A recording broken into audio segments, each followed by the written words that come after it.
I need to update my will or my trust document. How do I do that? Hi, I'm Neil Tyra, and I'm an estate planning attorney in Rockville, Maryland, and I do estate plans for regular folks like you and me. And this question comes up frequently when people come to us and say, I did a will, I need to change something, or I did a trust and I want to modify some aspect of it. How do I go about doing that?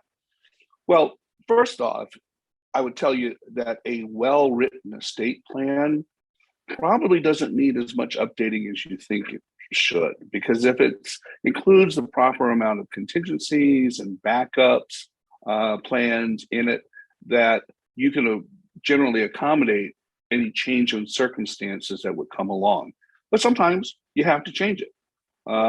Let's say you get a divorce, or your spouse has died and you want to make different provisions, then you would want to change either your will and or your trust. Now, the way we change a will is with something called a codicil. And that's just a fancy name for an addendum.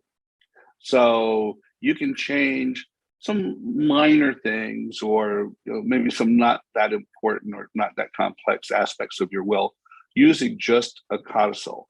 The key point there is it has to be done with the same level of formality as the will itself. So if your will was signed by two witnesses and notarized, then the codicil has to be signed by two witnesses and notarized. Doesn't have to be the same individuals, but has to be done with the same level of formality. And you need to store that codicil with the will that it modifies. So you need to keep those together.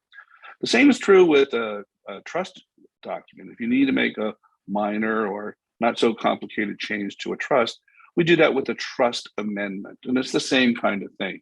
You generate the trust amendment, get it formalized with the same level of formality, and store that with your trust document. Now, if it gets to be something more complicated than that, then what you really want to do is regenerate the will or regenerate the trust document. So normally when you regenerate a will, the first paragraph in it says, this is my new will, and any previous will is obsolete and canceled by this will. In a trust amendment, or trust restatement rather, it states the exact particulars of the original trust and states that this is a restatement of that. So those are the two primary ways that you change a will or a trust document. I'm Neil Tyra, an estate planning attorney in Rockville, Maryland. And like I said, I do estate plans for regular folks like you and me. If you have any questions about how to change your will or update your trust document, see the information at the end of this video and give us a call. Thanks.